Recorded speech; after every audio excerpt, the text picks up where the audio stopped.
All right, everybody, we're back with another episode of the Wealth for the Culture podcast. Today, it's gonna be an interesting topic. I don't even know if I'm prepared for this. Last time I spoke with this person, she dug into my soul, so we're gonna see how this one go. But we're gonna talk about mental health today.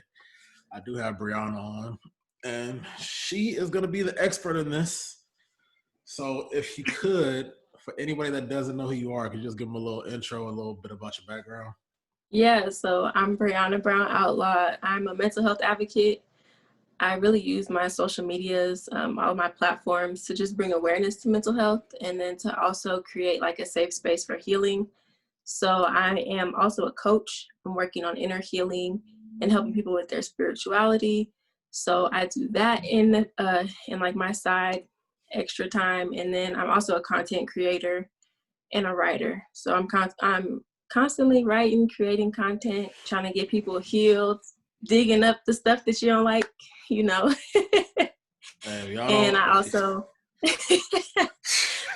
have a couple of days where I drop content. So like Monday mornings, I'll do a little live, usually about 15 minutes, called Overflow. And then I drop my YouTube on Wednesday.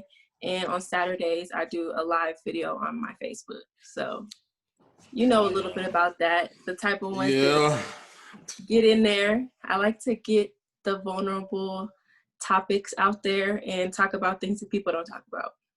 Oh yeah, for sure. So how about you go ahead and just break down, like, how did you even get started, helping people? Okay, so I had severe depression, PTSD, and anxiety from the time that I was 11 until about 22. And it was like my whole 22nd year of life. Pretty much like after being in the worst condition I've ever been mentally, I decided to leave the college I was at and come back home and do group therapy. And at that time I was 19. So I really just started my mental health journey. I knew that like my depression and the path that I was on was not going to lead me anywhere but to the grave. So after that experience of me trying to take my own life, I just knew like that I couldn't keep doing what I was doing because it wasn't working. So from there, really, I'm a very spiritual person. I'm spiritually led in everything that I do. So my connection with God was already present, but it wasn't as strong. Really, he just revealed to me what I'd be doing, which is life coaching and having a nonprofit and speaking for the voiceless and everything like that. So from the age of 19, I just started like working on my nonprofit and what I thought like I would be. So I did that. I went to school, went to the University of North Texas, got my bachelor's degree in psychology. And then after that, I got a job at a behavioral hospital. I started out as a tech, and then 6 months later, I was promoted to a case manager. So that was cool. You usually have to have like a degree to do that. So it was definitely a favor there, and I learned a lot. I have a passion for kids, have a passion for helping kids with mental health awareness. So that's when I started my nonprofit, which was in 2019. And that's to go into the schools and teach about mental health to high schoolers and middle schoolers. So from there, I left Texas after 13 years, moved to Colorado, and God told me not to get a job, just to start working on my business. So that's what I've been doing now, just preparing my coaching business so that I can start working with people one-on-one and in groups. Okay, so for everybody listening, like, do you just primarily, I know we spoke recently, but like, do you primarily just work with like kids, or do you take on like older men, women, or does it matter? So the age range is very diverse, and like that's something I was struggling with at first, because when you watch like I bought a course to learn more about how to go into the business of coaching, and they tell you to pick like a specific age group, and that just doesn't work for me. A lot of my like, I guess you say, volunteer work and mentoring is with like teens. So I do that. I'm actually about to start a mentor group with my little cousin. But as far as like the coaching and the one-on-one work, it's usually people in their mid to late 20s and all the way up to like 50. Like I was telling you last time, like one of the people I'm working with right now, and it's not really like she's like somebody that I'm charging or anything, but she calls me when she needs like help working through stuff. I think she's like 47. So it really ranges. I haven't gotten a chance to work with male because I've shied away from it. I didn't think that guys would listen to women, but that's something I would like to tap into. Yeah, we already spoke about that. I'll see how this experimental group, you got me somehow. I don't even know how I got in it, but hey. Really, you were the muse for it, because I didn't know. Like, if y'all don't know, last time we spoke, we were talking about that, and he was like, no, I think guys would rather talk to women. So I'm going to do a 6-week course like the one I'm doing for majority women, but I'm going to do it for men, and he's going to be part of my group, my beta group. Yeah, this is going to be interesting, especially after the last talk I had with you, and I'm sitting here. I tell people about that too. I was talking to my homegirl. I was talking to this girl, and it literally was like I don't even know, it was like 2-3 hours. I'm sitting there like, I felt like I was laying down on the sofa, like bearing my soul out to somebody. I'm like, what the hell? But I mean, I don't know if I can say it. I don't know. I mean, I don't know how. I don't have my opinion on therapy because I never did it. So I mean, this will be interesting. Okay, what is your opinion of the last session we had? That last session we had, no. See, I call it a session because that's what it like turned into. But our last conversation, man, because you opened up pretty easily. I wasn't even prying though. Yeah, but I mean, you was opening up, so I was like, I can't let you just go ahead and bear everything and me just sit here like, listen, like, nah, I gotta say something. Like, I gotta put my stuff out there too. It's two-way street. I mean, it was cool. Like some of that stuff, I never really addressed with nobody. Maybe a few close friends, but like probably not even my family. So that was, like I say, digging into somebody's soul. So that was interesting. I'll say that. I mean, I ain't got nothing against it. I think honestly, from that talk, more people should probably partake in it because, I mean, while I don't think I have nothing like wrong with me, I'm just gonna say like it's still good to have somebody to talk to about certain things. And like, especially because there's no judgment. Because you start talking like to your family, I feel like sometimes you got to deal with like they're just gonna judge you based off of what's going on. So I feel like that's very good to be able to like. I mean, we've had a few conversations on Instagram and stuff, but I mean, ain't nothing major. But it was cool. I mean, I can't say I have any bad takeaway or anything bad about it. So I mean, it's good enough to where I'm gonna give it a whole try for a beta course. So if that'll tell y'all something, I mean. Yeah, it was smooth. I mean, that's how it usually happens. I don't really talk about, all of my conversations are deep with everyone that I talk to. So you're not the only one. That just naturally happens. Yeah, for sure. I know how you feel because I feel like I be taking on people's stuff, but not to your level because I don't know. You got air, but I don't know how you do it. But respect to you, definitely. The best way, like I told you about how I do it, is healing. I told you I had to heal myself first. Like, we're gonna get into that later. We're gonna get into it later. Bad. No, I'll just go try. I'll try to keep so I don't be jumping all over the place because I know how bad. When they start going. So I guess now since we done said that you kind of dug into me, do you normally how do you go about, because you say you deal with like people all ages and ranges, like how do you go about like discovering somebody's underlying issue, or is that kind of on them, or honestly, and like for people who are not like into like spirituality, it's gonna sound spooky, but it's really just like a gift that I have. Like, I literally was at Sonic one day and God was like, she has depression, like talk to her. And I literally started talking to her and I was like, are you okay? And she was like, no. Like, she paused and she was like, no, like I have really bad depression. So like a lot of the times the people that God puts me like in their path, they have something that I've struggled with and I can pick up on it. It's like an extra sense that I can like feel. So I know what to talk about.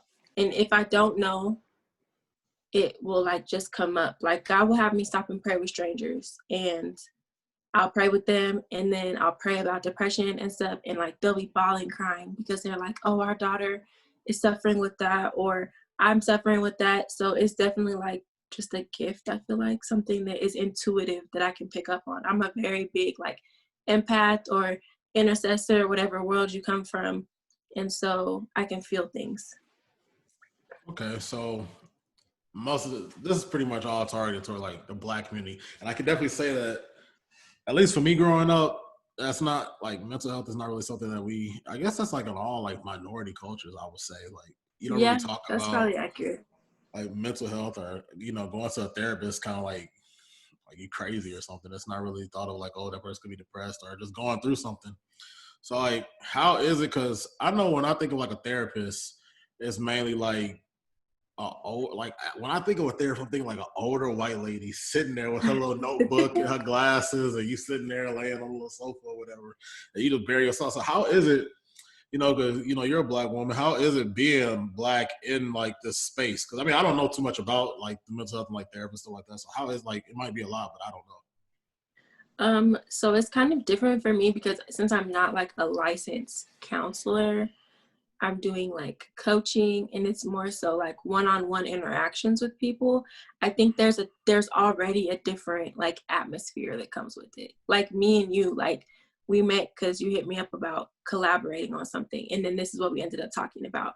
Now, had I been a therapist and you were seeking me out for my services, you already come up like with a guard up. But if you're just getting to know somebody because you feel like maybe y'all will vibe or you'll connect, you have the same energy, then I feel like those guards are already like naturally down. So I think that's what's different for me.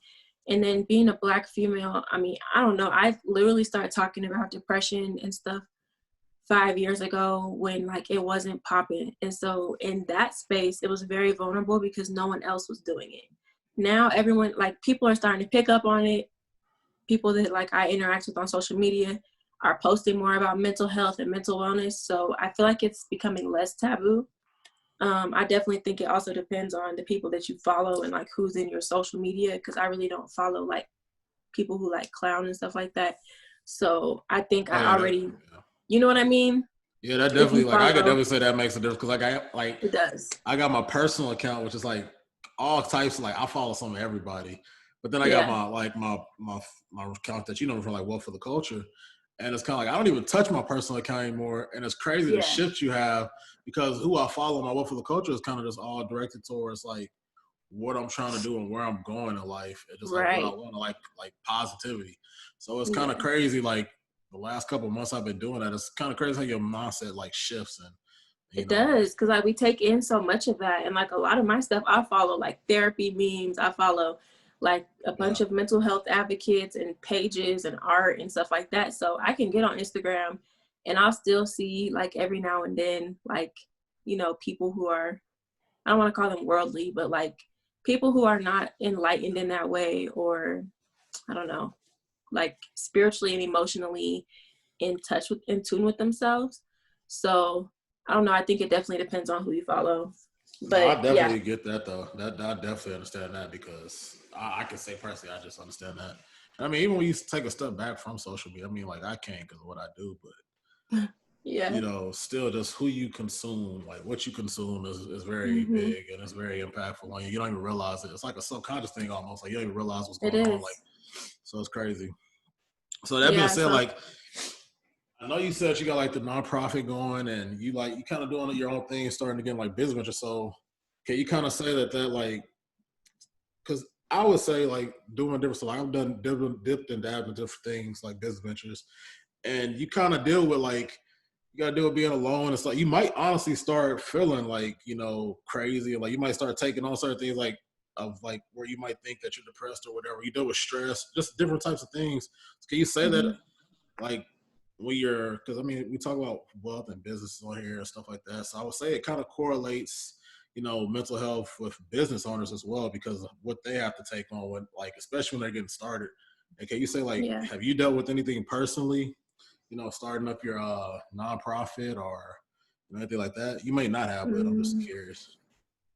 I don't think I did because like when I was depressed, like God showed me that my nonprofit and like what I'm doing now would be like a healing mechanism for me or like a coping skill.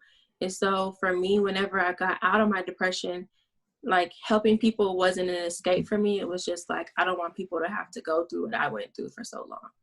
So I think that's the difference. I can say since I started doing like content for other people that are like in the same field, it's gotten a little bit stressful, but I'm also new to it. This is like my second week working with them.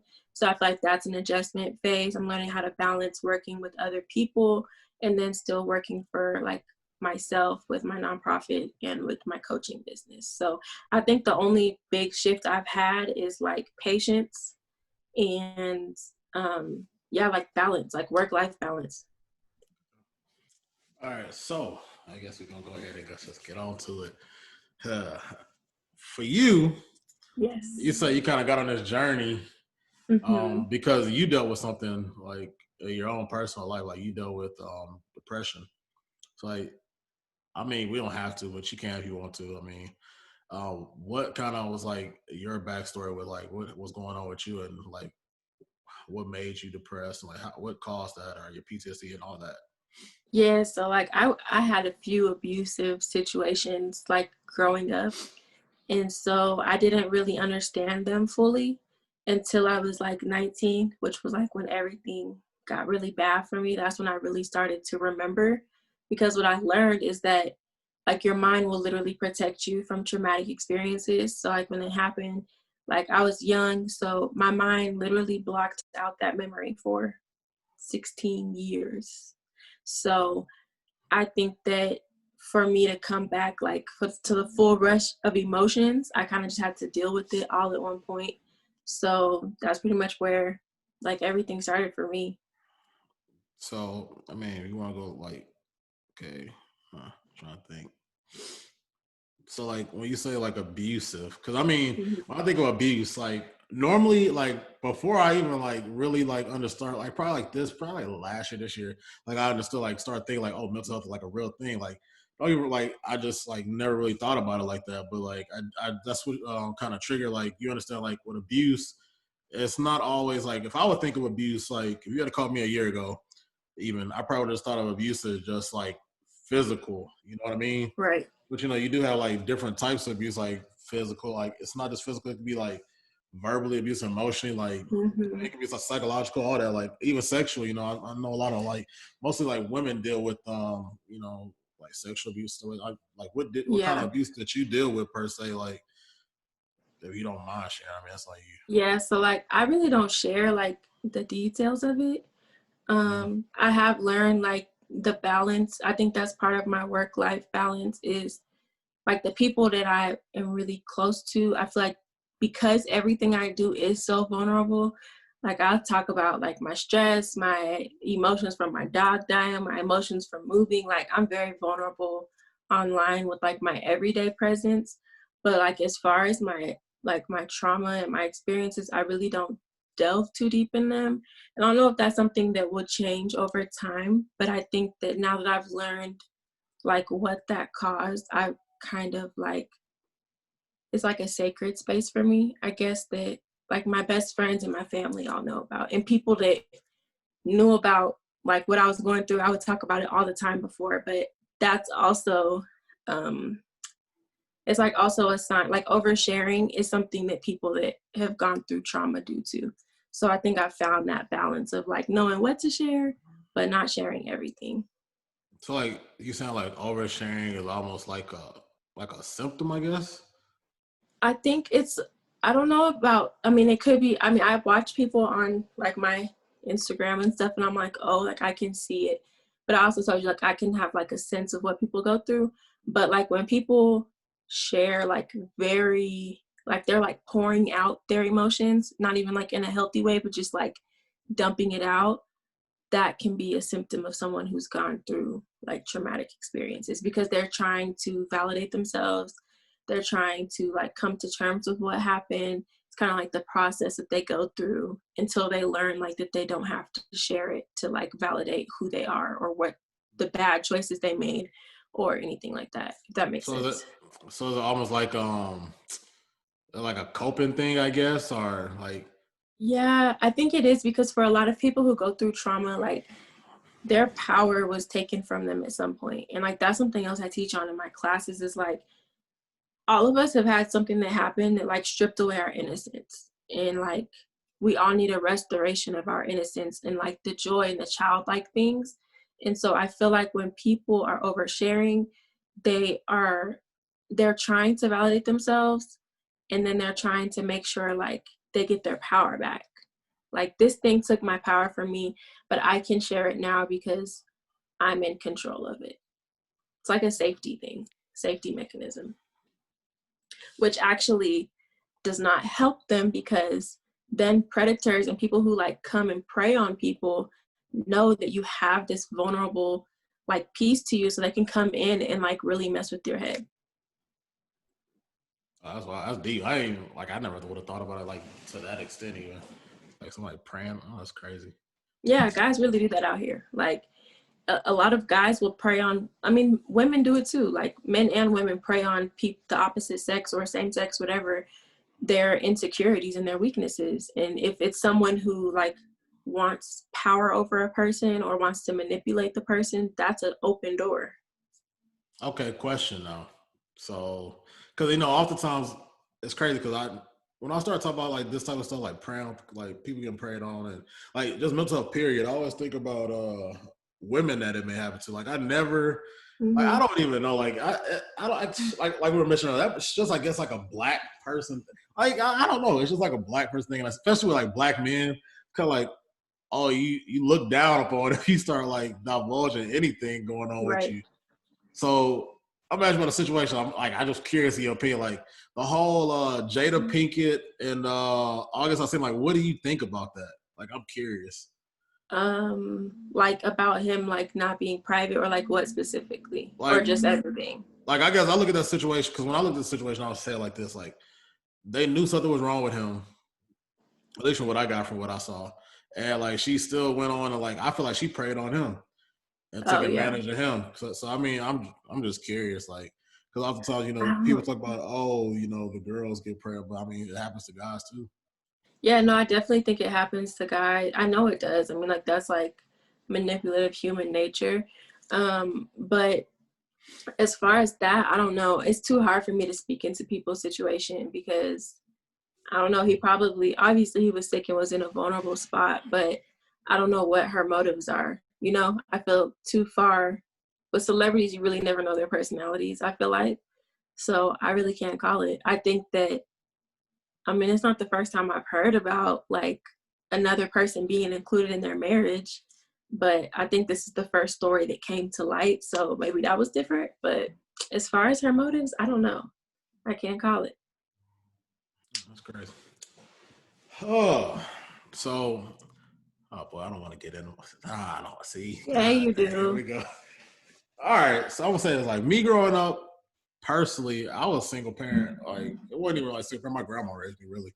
So I mean, that's not nothing about my mom wasn't doing nothing right or stuff like that. She was just kind of she had 3 jobs working like nonstop. Right. So I was with my grandma all the time. Like my dad wasn't really around, and like I don't, I guess. Oh, here we go. It's crazy.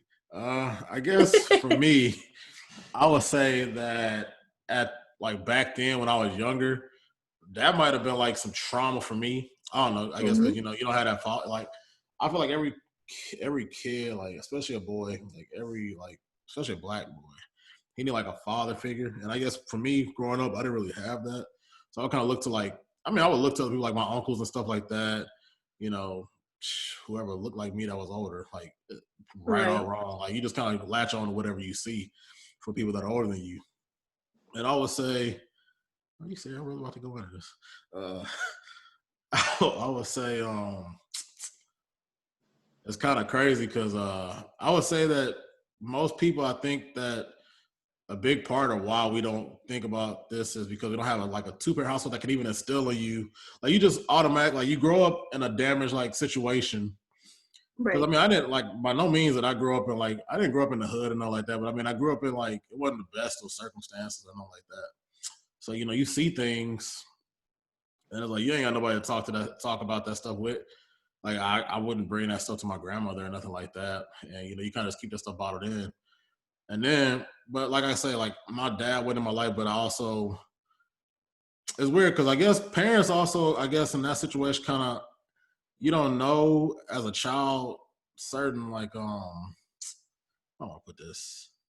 Like as a child, you don't know why your father's not in your life. For like as a kid, you just thinking like, oh, he don't want me.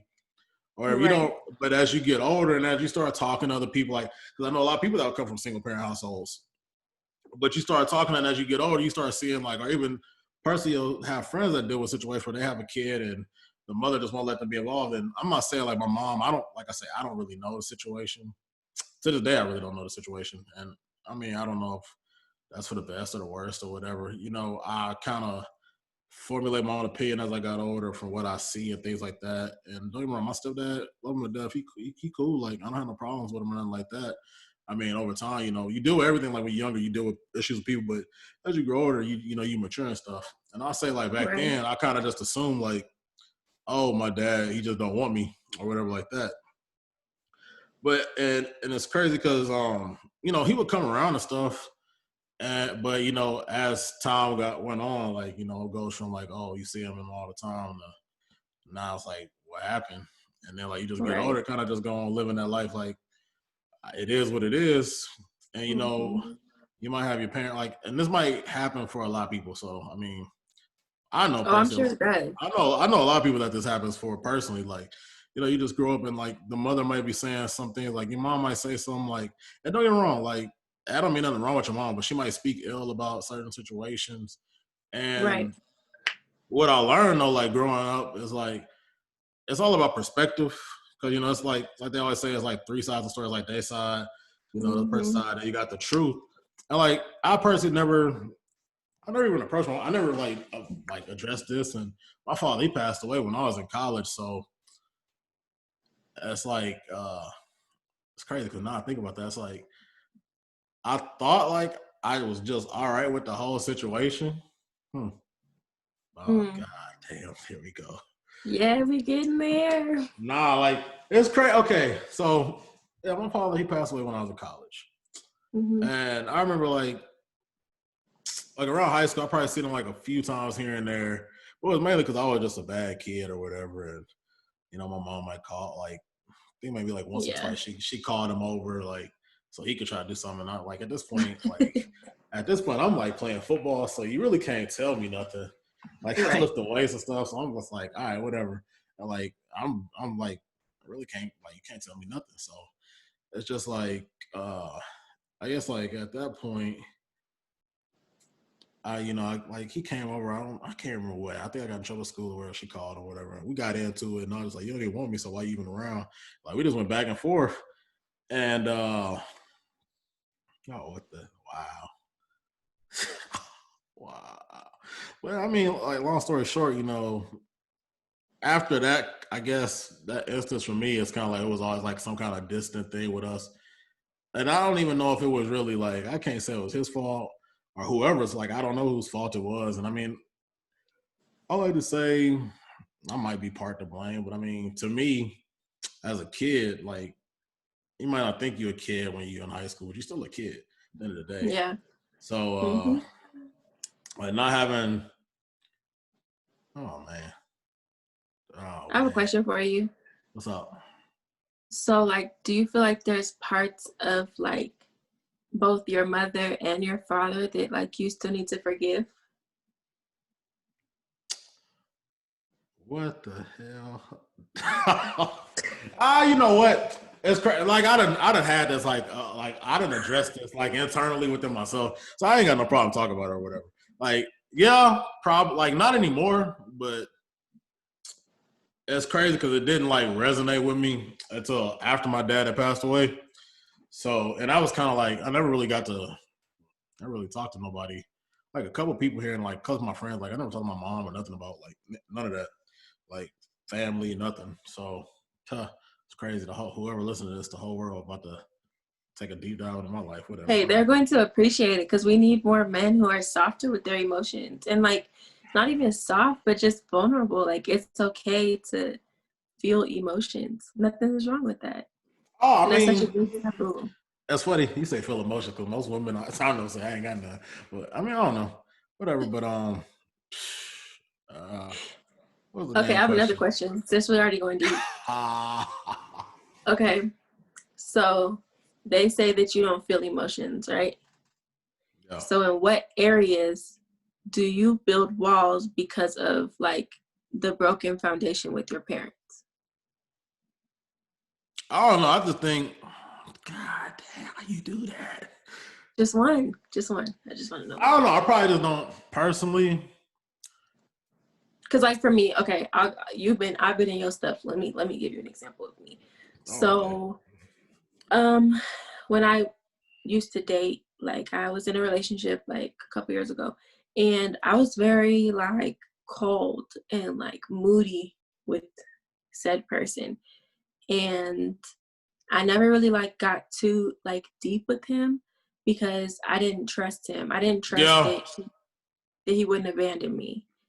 I feel like the abandonment is like what I was afraid of because my dad didn't reflect that. And another relationship is like my relationship with God. I didn't trust God because I didn't trust that, like, if he's my heavenly father, why should Yeah. I Why he abandon put you in this situation? I feel him? you. That, and like, if he's my heavenly father, like, I watched this sermon about how we like think about God as our earthly father. So like my earthly father abandoned me. He didn't really show up. I mean, we're working on a relationship now, but I didn't know him till I was in my early 20s. So I think that I didn't trust God to come through on his promises because I didn't see it for myself with an earthly father. So those are two situations where my broken relationship with my dad affected other relationships. Okay, so you, I mean, I already knew this, but I want to. I don't like breaking on nobody. But that's your business to like divulge. But I Oh mean, yeah. no, So I'm fine with that. yeah, I mean, like, okay, so we both come from those type of situations. So I mean, Yeah. maybe that's honestly why I could talk to you about this because I'm like, okay, she can honestly relate at least Yeah. somewhat. I know what Like, that's like. I mean, at least your phone's still around. So I would definitely say, now that I know what I know, I would encourage you, like, no matter who, like, got to take the initiative, like, mend that because it's needed. Yeah, Even for women, I feel like it's needed to have like a father figure in their life because then they should, I like, agree. hopefully that father figure show them how they're supposed to be treated. So when they get out here and they start dealing with guys, they don't deal with the wrong one. And I Mm-hmm. guess as far as to answer your question, me, I personally just don't like it's something about a commitment thing. I don't know, Oh, I had that too. like I guess because I always think nobody can handle like my lifestyle because I'm always Okay. super busy. I always do work. Wow, hey, you good. Like I'm always dealing with work and stuff, so it's just kind of like I don't think nobody can handle that. And for me, it's not even like it's just a commitment thing for me. And I also don't want to get like super involved with somebody. You go through a whole thing of you get married, da da da, you got kids. Then it's like I don't want to put my kids through the same exact situation Mm, that I had to go through. Like yeah. like don't get me wrong, like I turned out all right, whoop de doo. Like oftentimes there's plenty of success stories out there where like the kid turns out just fine, does well, and like is out here making it. But at the same time, like I'm pretty sure I could have turned out just fine and super and also too. So like yes, like there's nothing wrong. Like Yeah. I don't know. I just don't want. I personally don't want to like I guess pick the wrong person. Oh my gosh, yeah. I think that's something with the daddy issues thing because I was the same. I still like be like, ooh, I'm afraid to settle. I don't want to settle. Yeah. Yeah. I feel you. But I do think that you definitely can, like as you heal, you're healing those parts of like your dad that you don't really want to be like. But I mean, see, So, again, that goes back to like I don't know the situation.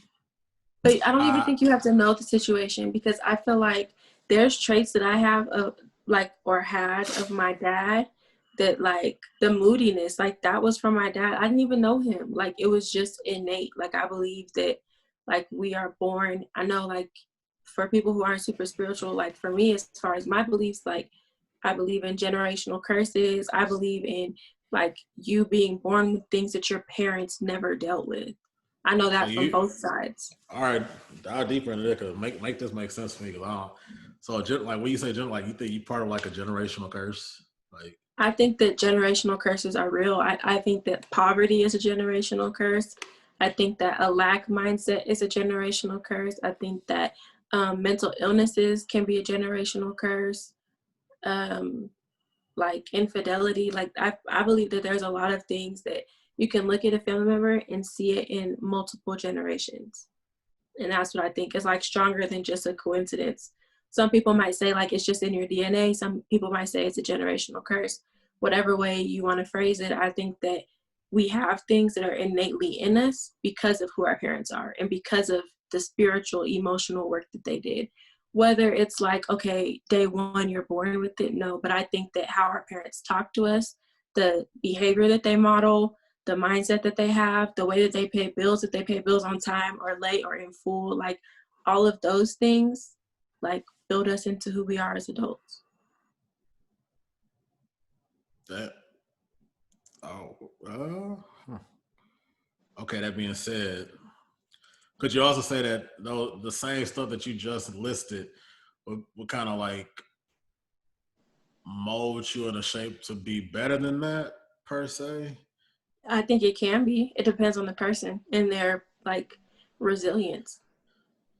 Because I I've just heard. I'm like I speak from experience, I guess, because like I always seen like me growing up, like my mom struggled and stuff, and like Mm-hmm. early on, and it's like yeah, after a while, you know, she got my stepdad stuff, like they did fine for themselves, but it's like I was like I don't want that, you know, like growing up, like I don't know, I like when I get older, I don't want to have that situation, like I don't want to have to worry about Yeah. like you know I don't want to have no like kid early or nothing like that, and I'm not like ready to like you know take responsibility for them because I still Mm-hmm. like I was still figuring stuff out. Like I'm still figuring stuff out, but like at least now I know like if I did have a kid, like I'm all right with that. Like Right. granted, if I did have a kid, this also goes back to the I definitely like want to be in my kid's life, and it's weird because like now I think about it, it's like I always have this thing like whoever I have a kid with, like that's the person I gotta marry, like Mm-hmm. for sure. And I don't know what's even the underlying reason for that because the way stuff go nowadays, it's like divorces. It's like what Yeah. I don't like statistics high on divorce. So it's kind of like almost like you just plan yourself in a way. So I mean, I definitely think it depends on the process and like how much you know yourself and how much healing you've done. I feel like that plays a major part in like you picking the right fit for you. I would have never thought But the I way do I approach think that, relationships. Oh, that's crazy. what'd you say? I was saying I would have never thought like the way I approach like a relationship or something would be because of I don't know like my dad like I don't know like Yeah. I don't know. All I know is I know what I know, and I know what I deal with women. I necessarily don't put like it's crazy because what I really think about is like any girl I get like close to, it's kind of like I gotta be like whoa, like I gotta pump the brakes on it. And Yeah. I don't know why that is or the reasons behind it. I don't even know if it is a reason. It might not be no reason at all. It might just be like my subconscious saying like I'll be thinking it's like somewhere deep inside of me is telling me that ain't the one. Like, Mm-hmm. and that could be right. That could be wrong. Like I don't know. Could be. Yeah. There's definitely many possibilities. I can just speak from my own experience. Like I know that healing was like why I was picking the wrong people, why I reacted in certain ways. Like my trauma response was my fear of commitment, my fear of love, my fear of success. All of those things tied into it. And I'm still figuring out like how, but just from what I've learned is what I've shared. Okay, so question. You said Mm-hmm. you dealt with like I'm about to get off me. It's not about to happen again. Like you said, what you dealt with was like okay, depression, PTSD, something like that. So like, was it something that triggered you to know like, oh, I'm depressed or oh, I'm dealing with like I guess for I'm speaking I guess per se like that person out there that may be listening to this and it's kind of like they may think they going through something but they don't really know like Right. how do you know something is wrong with you because like I would like I've been sad or depressed or whatever you would say like but to me I'm like okay I'm over it after like you know I'm good in a couple hours like I wouldn't attribute that to being you know, me being depressed per se. You know what I mean? Yeah, so like clinically, if you're sad for longer than 2 weeks, that's like clinical depression. And I mean, everyone is different. Like, I didn't know that it was depression. I knew something was wrong. Like, I could feel that something was off. Like, I would get angry and I would stay angry. Like, no matter how much I tried to fight it, I would stay angry. I couldn't control my emotions. And, like, when I say that, I literally could not control them. I could control them to the point, well, no, I literally couldn't control my emotions. And I think that for me, knowing that it was depression, I mean, yeah, I was just like, I was sad. Like, I was sad more than I was ever happy, like years at a time. And so I think when I finally noticed was like when I went away to school, because I was like, oh, this is supposed to be like a good time. I'm supposed to be having fun. And I wasn't. It was like the worst thing ever. So I guess that was my wake up call, was like not enjoying things that I used to enjoy. Um, I had social anxiety really bad. I used to like always think that I was like paranoid going out, like thinking people were talking about me, feeling like I wasn't saying the right thing or doing the right thing. And even now I have friends who have social anxiety, and that's exactly how they describe it. So I know I wasn't tripping. Like in social settings, I would always Okay, feel like I. question. Okay, okay, question. Mhm. Can you like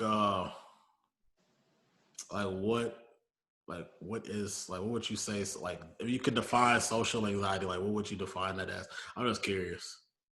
If I could define it, mm, I don't know. I don't know about a definition, but I know like I just know how it feels. Like I I would define it as like being overly nervous in social settings Is it like because almost like uh I guess like if somebody was dealing with stage fright almost? I No? mean kind of, but not really, because it seems like what you're thinking is logical. Like I don't know, I feel like when you have social anxiety, like you think it's normal to like think, oh, am I supposed to like laugh at this joke? Oh, am I supposed to like say this? Maybe I shouldn't have said that. Am I supposed to like, I don't know, people get really like tense, like they just judge every single thing they do. At least for me, I can't speak for anybody else, but for me, when I had social anxiety, I judged everything I said, everything I did, every movement I made, like pulling out my, like texting people used to be a struggle. It would take me forever because I didn't know how to respond, like simple communication. And it seemed normal, but it's not. Like that's social anxiety for me, in my experience. Oh So dang. yeah, I would say that my definition would be like being overly like judgmental when it comes to like social interactions, whether it's in person or texting or on the phone, and like questioning who you are to fit a mold of like how you think other people want to see you. So like in short terms, like people pleasing to try to ease your anxiety, but it just makes it worse. Oh, okay. That makes more sense. Okay, because I was about to say I almost feel like I got social anxiety. I'd be wondering what the heck to say sometimes, but I guess no. When you put it like that, I guess no. I understand what you mean though. Yeah. And it's in a like, I mean, it's normal in some conversations to be like, it's an awkward silence. Like, do I just stay quiet? Do I whatever? I feel like that's normal. But when it's like every single thing like that you're talking about, that you're doing, like just moving in general, I think when it's obsessive, that's when it was social anxiety for me. Okay. So we've discussed, I guess, because we've talked about like people going through different things. Like, what is like you went through your like everything that you went through, like, and honestly, I might have blacked out what you said. You might have already like hinted at the like, what was it that you did as far as like coping and stuff like that, or I guess like overcoming whatever. Like, do you ever? Okay, this is like, do you ever like truly overcome like depression? Or is it just like an ongoing battle? Like, you know what I mean? Oh no, I overcame it completely. Like I don't have depression at all. I have times where I'm stressed as hell and like worried about like working and doing everything like that. But like as far as depression, none. Like I don't have that at all. I have sadness. Like I said, my dog died. I was sad for a couple of days. But like depression is so, in my experience, is so much different from just sadness. Like depression was like from morning until night, like couple laughs and giggles throughout the day that really weren't real. and like that was it. So I don't have depression anymore. I rebuke that because it's not coming back this way. But as far as me getting out of it, I mean, I talked about going to group therapy. I did that for 6 weeks. And then I started watching like motivational speakers like all the time. I started listening to people like Les Brown, Bob Proctor. I did start going to church, but that was like a couple years later. Like before that, I was reading like self-help books. Um, You were I just a was reading, proactive human, like you were just extra proactive, like, oh or yeah, this is like I like, was like, okay. no, I'm sorry. Yeah, I was like, this is gonna get off me. Like, I need to, anything that I had to battle, like, I was gonna do it. I was gonna go to war because I was tired of being sad. I was tired of being like feeling shame and guilt and fear and just doubt. Like, I didn't like how I felt about myself.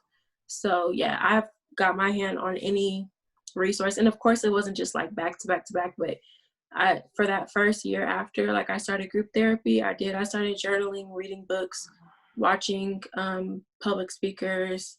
Then I went to church. That helped a lot. And then from there, just like creating content is what started to like felt good for me.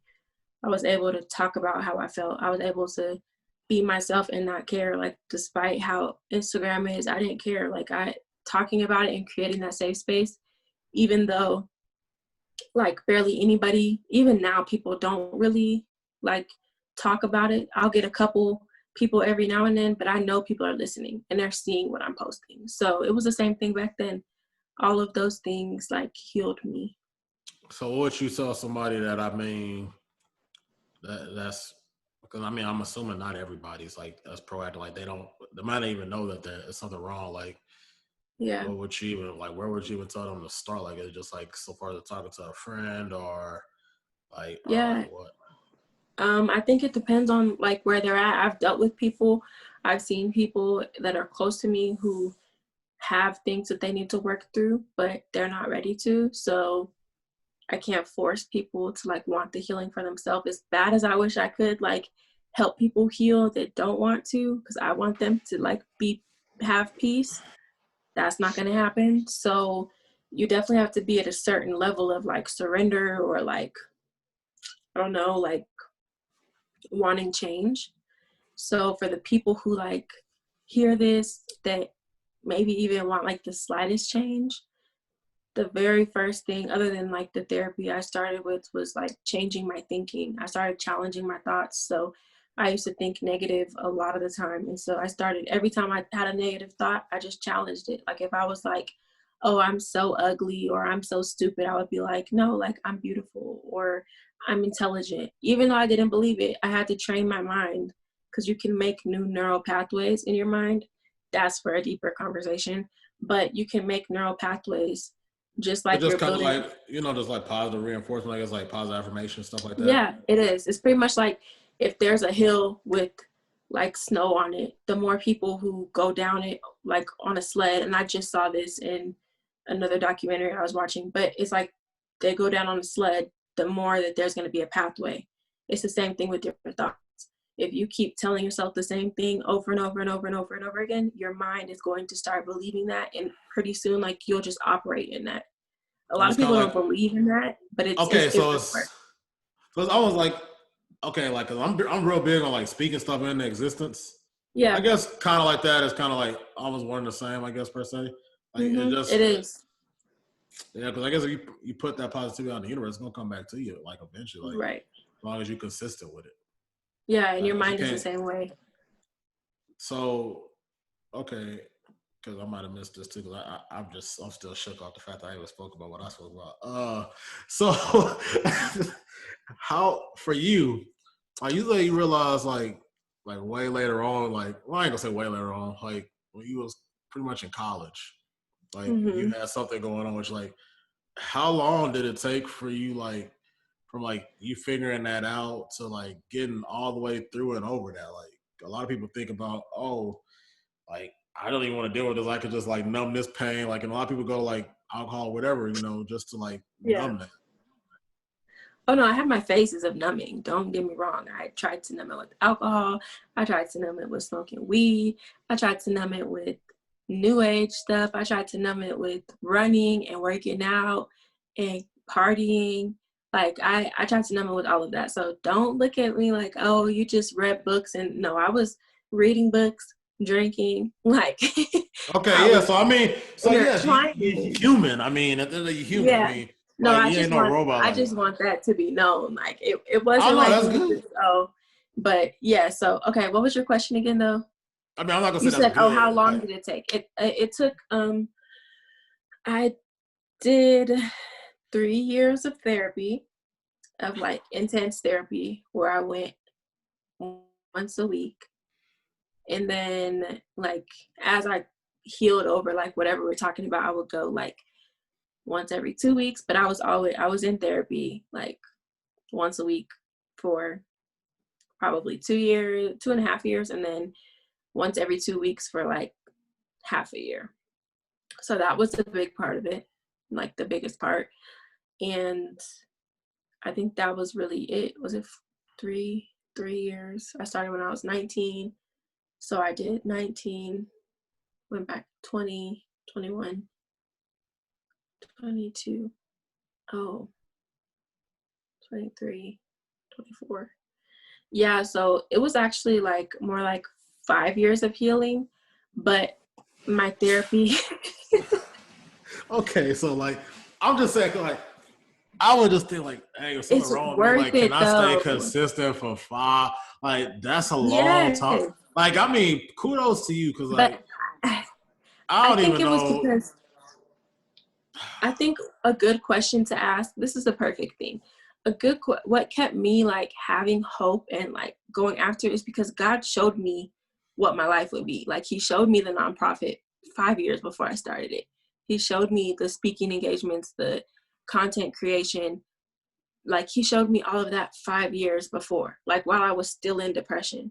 So I think a really good way to keep motivated is to visualize how you want to be as a healed person, what businesses you want to have, what house you want to have, what family dynamic relationship you want to have, like how you want to view yourself. Having all of those things, I feel like is really helpful because it built a story for me. It built a vision for me. Like, okay, I have to keep doing this because I have an end goal, even though that end goal is like I mean, it's ever your why. changing. I mean, that was kind of like your why, almost, I guess. Exactly. Okay. Yeah, it was my why. But I think that sometimes it's too hard to think about what is my why, like when you're in depression. So I think that thinking about how you would like to see your family grow, your business grow, how you would like to see yourself, like your ideal version of yourself, is a great place to start. But overall, to answer your question, it was like 5 years. I went through probably 5 or 6 therapists, and yeah.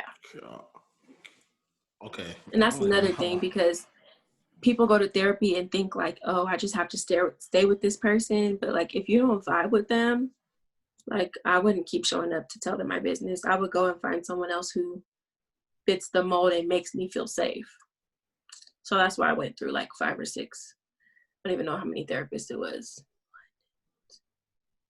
And like, I guess I would assume the last one you had was 7. like, see, I that's had crazy. 7 therapists. Ain't no, nah, I ain't gonna lie. Like, I gotta give you But all praise it to you, was because like and see, this is what I'm saying. Like, imagine like you telling like I don't like imagine a man like I'm gonna just go with like from a man's perspective. Like, I'm dealing with 7 different people before it actually like something starts to work. Like, no, that wasn't it. It wasn't before I started to work. Okay, so I'll go through my therapist. My first therapist was when I was in high school. She pretty much told me that my problems were like too much for her to handle, and she had to refer me somewhere else. So that happened. That was my freshman year. Oh damn, there was another one when I was in 8th grade, but like I went one time and like didn't want to do therapy. so Okay, you've so been dealing with like hold on. So we you have 8th grade, we have freshman in high school. Then I went back when I was 19.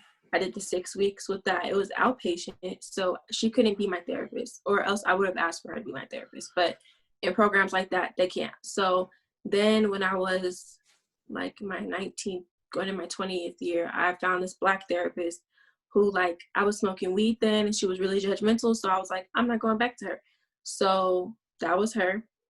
And then after her, I went to the lady in my college, in my university, because it was free. So I did a year with her. She was in graduate school, so she left, she moved away. And then I did another year with another graduate student, and then I graduated. So I had to go to another therapist. And like in our first meeting, like I just didn't like her energy, so I didn't. She was trying to diagnose me, and I didn't have anything diagnosable. Like at that point, I was healed from a lot of stuff. I just wanted to go to like keep up my mental health and work through more stuff. So I didn't go back to her. And then my last therapist, my eighth one, was amazing, and that's where like everything was like revealed and healed, and it was awesome. So there were some success stories within it. There was like 3 good ones in there, but it took a lot of resilience. Well, 4. There were 4 good ones. Oh, I ain't no way. Ain't no way you gonna tell me like. Is that really that crazy? Oh, you just said you started in 8th grade. Like okay, so you got to the end and you like, oh, okay, like things got like they was better, but I still kept going Yes. because I guess you still gotta like once you start, you can't stop going. You gotta keep practicing that. I get it, but it's like, golly, you went through like 8, 9 people. Like, Yeah. there's no I way didn't realize somebody it could. was that many It until I ain't moved. no way. But Ain't it no. is though, if you're healing and like the betterment of your future, like is on the line, or like you don't, I like you could. said, you saw things that you didn't want to be like, and you knew you had to go, you couldn't get those answers by yourself. Yeah. I mean, I digest a lot of stuff. Like, I ain't gonna lie, but like, I don't think I could just like go. Like, how do those conversations even like when you sitting with somebody? How does that even go? Like, do you just be like, I'll just be chopping it up, like, oh, okay, like, how's your day? Like, what's going Yeah. on? Like, and then like, I So don't even like understand how you did. Hey, golly, that's a lot of people. it's a lot of people, but like the first couple of conversations, they're either like you talk around, like you beat around the bush with what your problems are, or like you're like bawling, crying. For me, like I had both.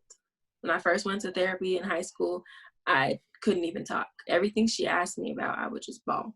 So you have those type of conversations, but then like by the time I got to like my 5th therapist, and I was like where the good one started, I was like, look, these are my issues. I'm not here to BS. Like, let's talk about it and work through it so I can get healed. So I guess that's where like the boldness and like courageousness comes from, because you can go there and you could pay your however much. If you have insurance, you might be paying $50 or $20. If you don't, then you're paying $175, $150 for a session. You're wasting your own money. It's just like going to school. You're wasting your own money if you don't really get to the root of the problem. So that's why I was like, it took me a while to get to that point. But once I did, it was like, all right, here's my issues. What are we gonna do? So I'm just trying to process that whole. Yeah, that's a lot. It is. It's a It big is. process. It's crazy because like even you said like you don't deal with like men, so it's kind of like, golly, I just be thinking like, man, that stuff guys go through like way worse than like you deal with death and all type of stuff, and it's just like, who do you go to even talk about that stuff with? I mean, yeah, I think there are women out there who work with men. I'm not opposed to it. It's just I never have, because like when we talked, literally, it crossed my mind, but I was like, I don't think I can do that. Like until you were like, well, I think some men would prefer to talk to women. I was like, I mean, I would love to do one-on-one work with men, because I feel like that could be like a way of me helping people be better fathers and better husbands, and like better just all around. We need better Black men, like more vulnerable Black men in our society. Yeah, that's they don't play around with that. You Yeah. vulnerable. They talk about you like a dog. So But see, again, I feel like that depends on, like we talking about with social media, because I follow pages of men who are vulnerable, and like that's like their whole platform, and people yeah. follow them for it. Well, the problem But is though then, it's like you become okay. Social media is one thing, but then you got everyday life. So you gotta Yeah. think depending on like where you at or what environment you growing up in, like you just become like you a product of that. So if you Yeah. growing up in the hood and all you know is gangs, drugs, death, and like ain't nobody trying to check in on you and be like, how you living? Like you good? Like Yeah. how this stuff affecting your mental? So I mean, I would just say it's almost like you only can be tapped into social media for so long. Like, I mean, don't get me wrong, you can learn a lot, you can connect with a lot of people through social media, but at the end of the day, that person got to go out there and live that. And especially like men, like, I know people like it's because when I lived in Phoenix, I knew a lot of people that would come through there that was from like rough areas, like because I naturally gravitate to like you want to be around people like you, like I look like you. At least for me, want to like find like the black people there, and didn't want to be like the only black like stick out like a sore thumb type deal. But like a lot of the conversation I had with dudes is like, oh, I came from Chicago, I came from Oakland, like it was rough as hell out there. Like Mhm. I came from Detroit, so it's kind of like you got to deal with all that just to survive. It's like you're not even Yeah. thinking about how that's really affected you. You just become. It's kind of like what's going on today. I feel like where everybody just kind of gets desensitized to stuff, and then you just kind of bottle that up until eventually it's like, dang, it just releases itself, or you just end up like another statistic almost. It's crazy. Yeah. And that's why I think it's important for more men to be, because it takes a boldness to be different than what is around you. I think a lot of the times, like, we shrink back and we try not to be different because we don't want to stand out for something like being vulnerable or like being soft or whatever. Which, in my opinion, is like backwards because we need guys are so hard because they didn't have that vulnerability. So I feel like we need more of that from men and women. And being that is going to be different from what we see in society. I look on my Instagram, I see people who are just and I used to be the type of girl who was the party girl who just went out all the time, just drank and just had fun and just like, as long as I had the outfit, like I was cool with it. But me breaking away to take care of my mental health journey, that was part of me like going in a different direction. People weren't doing that. Like, you talking about your emotions, that's weak. Like, but that's part of it. Like, that vulnerability and not being afraid to stand out and be set apart is definitely part of the healing and the leadership. So I'm gonna ask you this, kind of try to wrap it up. I know you got other stuff to do. Like, how would you say you go about or even spreading awareness about like mental health and stuff like that? Like, I mean, I know we got like Instagram is slowly starting to pick up on this, but Yeah. I almost don't want to think like I don't want to think like this is just like a trend per se. Because a lot of people are starting to prey on this whole mental health movement. So, I mean, how do you Mm-hmm. just like? I just want to know like how would you say like going about like getting that word out? Like, I mean, you got everybody deals with some type of something in their life that's gonna affect them. I would feel like so. Yeah. I mean, I do like social media. Like on my Instagram, I talk about this type of stuff pretty often. YouTube, I'm just really starting to like commit to doing and sharing more messages about mental health. I mean, like just the normal, like the social medias, but I'm a very like in touch person. Like, I want to hear people, I want to hear their response, I want to like see their emotions because I feel like that's where I do my best healing work at. So I really like word of mouth, like, or if I meet people and I just pick up on something and they're open to opening up to me, then I can do like coaching with them or work with them one on one. And that's like my favorite form though. I love, if I could just like leave Instagram and leave all the social media, I would just work with people one on one and like make my living off of that and my purpose. That's, that's crazy. Man, all right, let me go ahead. Man, I can't wait to let you kind of dig into me again. Well, I appreciate you for having me on here. I love what you're doing. Keep inspiring the people and getting them to their wealth. I, mean, I don't know if I'm. I appreciate it definitely. I definitely appreciate it because I don't know I like you be doing stuff you don't know if it's making no impact or nothing. And like when I set out doing this, it's kind of just like I just want to it was more people was just asking questions. I'm just like, and then it's kind of turned into like, oh, why don't you do a podcast? And it's kind of like I'm just out here trying to help. If I could just help one person, man, with something they going through, like whether it's financially, like, and that's kind of why I wanted to like link up with you and do this, because it's kind of like oftentimes you start talking about wealth and it's like everybody think that's like a monetary thing, but don't nobody Yeah. realize like it's people, especially like people out here that want to be like entrepreneurs. You're gonna like you may be fortunate enough where you don't have to deal with none of that, but most people dealing with like it all. Like they got jobs, they got families, they got this, and then Mm-hmm. they trying to get something off the ground. That's stressful. And that stress can just turn into, it can turn into anger, it can turn into depression. Like you feel like you ain't good enough if you fail enough times, because Yeah. that's normally, that's kind of just how it goes with you start trying to do for yourself and start your own thing. You're going to fail and you got to learn from that. And, Mm-hmm. you get knocked down 9 times, you can't just stay down. You got to get back up.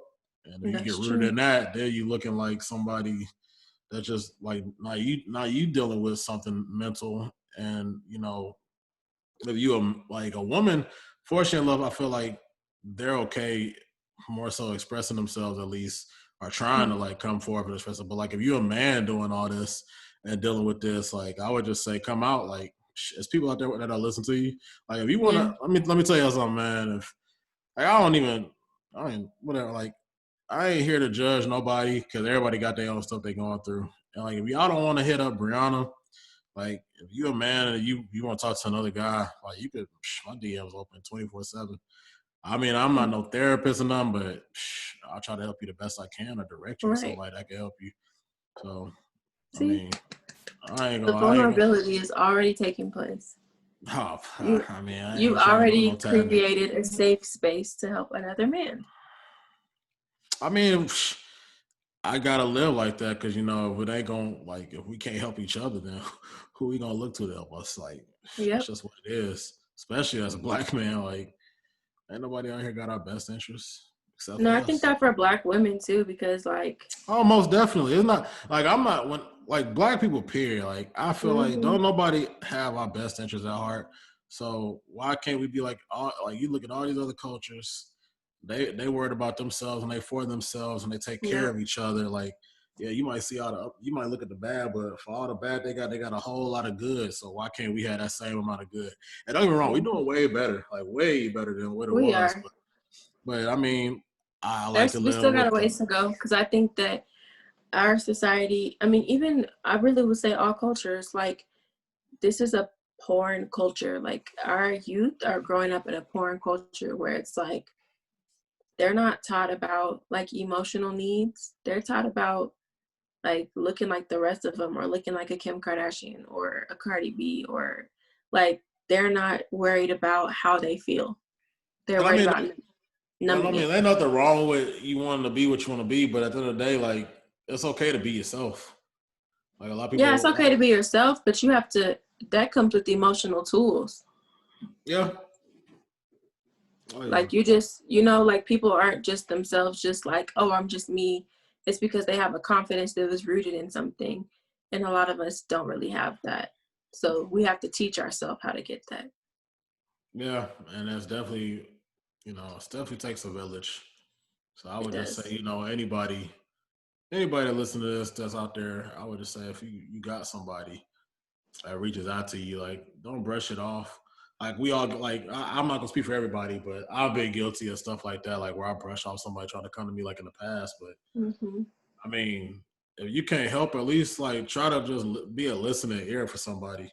Cause I mean that Yeah. go like you don't think it go a long way, but that definitely can help, and that could definitely spark that person into trying to go like even if you don't say you ain't got much to say back, just taking in what they got to say and kind of being responsive to that at least a little bit, it might push them to go talk to somebody else that could really help them out.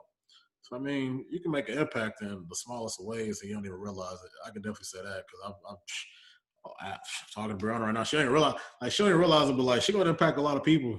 Like I see it. Oh, Hell, she done thank you. impacted me, and I'm like, there's only a few conversations, like, and I don't feel like I done turned and got me a whole friend, so, like out of this. You Like it's crazy. do. You And definitely so, do.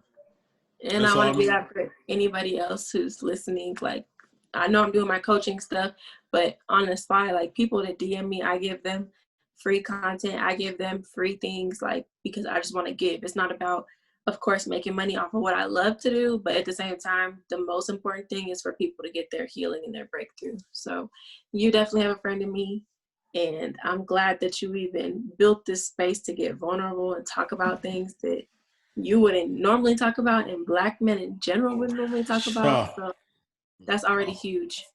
already digging in souls. Just digging in people's souls. But we can go ahead and get this lightning round going, because I'm looking. I don't even know how long we've been doing this, but All right. go ahead and break this lightning down. Right, lightning round. I like to do now. It's only 5 questions, and Okay. you can go ahead and get your piece on them. So, first question I always start off with: a Black standout on your timeline. Ooh, a Black standout. Oh man. Famous or just like anybody? Anybody you can name 2. I don't have people name 3, 4 people. It don't matter. Oh my gosh. Okay, so Shanti Doss is someone that comes to mind. She was like a producer. She like worked with like TLC and like a whole bunch of people, but now she has a business called Silence the Shame. So of course, like she's talking about mental health. So that's somebody I love, her transition in her career. And then this girl named Jasmine Hart keeps coming to my mind. I follow her. She's like a local creative in Dallas. She's just like really passionate about what she posts about bringing content, and she's committed. That's the other word. She's very committed to her journey on social media. All right, next question. A book recommendation. It don't matter who wrote the book, just any book you think that Okay. impacted you that you think somebody else could take. I'm gonna give y'all 2. So the first one is the Boundaries book. It's Bible based, but if you're not into the Bible, you can overlook it. It's literally all about setting boundaries in your work and your family, your boundaries with God, your boundaries with yourself, like everything you need for setting healthy boundaries and not taking on too much. I think that's important for entrepreneurs too. And then the second one that I'm reading right now is called The Go-Giver. And that's pretty much about giving more than like you take in profit when you're in a business. So it's a small business idea, and it's really amazing. They teach you about how to get wealthy by giving more than you ask for. Okay, next question. What is one failure that taught you the Ooh, most? one failure that taught me the most. Oh my God, my school journey was horrid. Me getting through university was absolutely a shit show. So um, that would be my failure. Like I withdrew. To give you a short summary of how my college career went. My freshman year, I withdrew twice, and I dropped all of the classes I could drop by my sophomore year, and had to write a letter every single semester from my sophomore year to my senior year as to why I withdrew and why I dropped my classes. And it was all in relation to my depression and everything like that. So that failure taught me the most, because I learned that I'm resilient and that I don't give up until like I get my achieved goal, and that I'm able to do it, and that I'm strong. So that was my biggest failure lesson. Okay. Next question. What is one thing in the Black community you think we need to improve on? Mental health, of course. I think we need to improve mental health.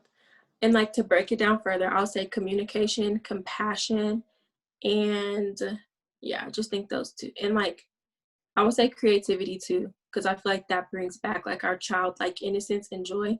So I would say like the freedom to do those 3 things, to be compassionate, to be creative, and to communicate. That's what we need as a Black community. Okay. And for the last question, one piece of advice you give to anybody that's out there, like just one thing you think.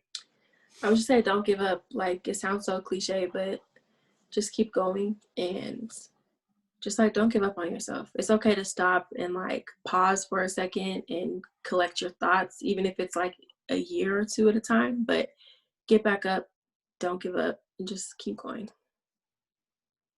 Okay, well, I want to personally thank you, because you didn't know me from nobody. I don't even remember how we first connected. You ain't have to do this for me. You had to come on here and get on this platform, and I appreciate you. I think what you're doing is great. You're going to make an impact. Thank You you. are making an impact, even if you don't know it. So I just want to thank you for coming on. Thank you for being a guest Thank on the One you. for the Culture podcast. But Thank what I you so need much. you to do is I need you to plug all your information, how to get a hold of you, how people can find you. Okay, so my Instagram is Briana Brown-Outlaw, and that's Briana, and then the color brown, and outlaw as in like the savage. That's my full name. That's for Instagram and YouTube. And then my website is Breakthroughs with Briana, same spelling, Briana, and it's just breakthroughswithbriana.com. And that's everything I have for now. You can also find me on Facebook, my full name, Briana Brown-Outlaw. I'm on there. My DMs, my messages, always open. Happy to send you guys content, things that have helped me.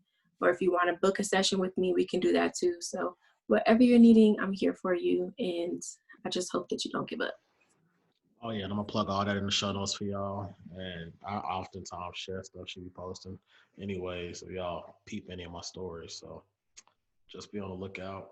But once again, I do want to thank you. I appreciate you. Thank you. Look This was forward to what fun. the future holds. Cause Yes, the future holds for our 6 weeks together. It's going to be amazing. oh boy, I'll let y'all know how that go. I'll give y'all an update sometime around, I guess around April. I'll Yep. probably wrap it up around And my birthday. if there's, oh, what a good birthday gift, divine healing. Okay, so if there's any other men on here, I'll plug that too for the coaching. I'm going to be doing a beta group of 6 weeks of healing and giving you guys content, and we're going to meet each week.